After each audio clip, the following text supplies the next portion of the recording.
Salut à tous, c'est ça aussi. Et imagine juste un mélange entre Mad Max et Blade Runner, qu'est-ce que ça pourrait donner en manga? Bah ça, Gun-Em par Yukito Kishiro, édité par Glénat en France. Je te remets un peu le contexte de l'histoire. C'est après qu'une météorite s'écrase sur Terre qu'une partie de l'humanité disparaît. Se trouve alors une sorte de ville un peu paumée au milieu de nulle part dans le désert appelée Kuzutetsu.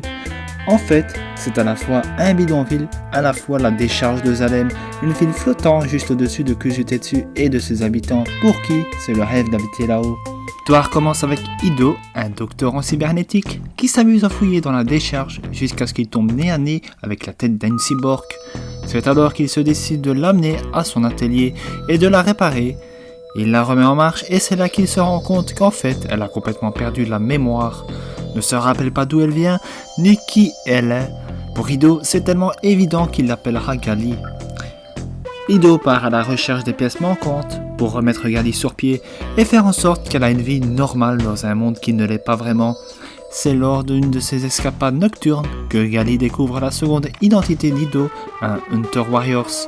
Et oui, il s'avère qu'en fait, Ido traque les criminels et autres malfrats contre rémunération, chose que Gali ignorait totalement. C'est par son intervention qu'elle met Ido en danger et découvre qu'elle maîtrise le Panzerkunst, l'art martial le plus abouti pour les cyborgs. Mais comment ça se fait qu'elle connaît ça et pas d'où elle vient? C'est là tout l'intérêt du manga, contrairement à d'autres où le protagoniste sait qui il est, quels sont ses buts, etc. Ici, on n'en sait rien, et c'est au fil des pages que Gali se développe, qu'elle se crée une certaine personnalité, et qu'on en apprend plus sur son histoire en même temps qu'elle. Son identité est au cœur du manga, on a envie tout comme elle de savoir d'où elle vient, de savoir où elle va aller, et pourquoi elle est accusée dessus. Plus on avance, et plus on s'attache à ce petit bout de femme. En 1993, peu de mangas peuvent se vanter encore de mettre autant en avant une femme forte. C'est avec la venue de Ghost in the Shell, de Cowboy Bebop ou d'Appleseed encore qu'on retrouve ce genre de personnage de plus en plus mis en avant, à l'instar des Dragon Ball, City Hunter ou encore Cobra avec leur héros. Ce qui est sûr, c'est que ça change des tsundere et yandere qu'on nous met à toutes les sauces aujourd'hui. Mais Gun-Em ne peut pas se résumer uniquement à Gali et à la place qu'elle prend. On y parle de trafic, de criminalité, de contrebande, de corruption et de thèmes un peu plus joyeux comme l'amour, le rêve, la vie. Des thèmes variés et abordés sans lourdeur, ce qui permet évidemment de rendre la lecture beaucoup plus agréable. La violence des scènes est justifiée par l'univers dystopique dans lequel Gun-Em se situe. Les éclatements de tête, les effusions de sang et autres joyeusetés ne sont pas là pour faire joli. D'ailleurs, on se demande vraiment qui fait régner l'ordre, les habitants ou l'autorité s'il y en a une. Au niveau technique, c'est du génie. Kishiro maîtrise vraiment ce qu'il fait, il a vraiment un sens du détail extraordinaire et il suffit de voir quelques pages pour voir à quel point c'est joli.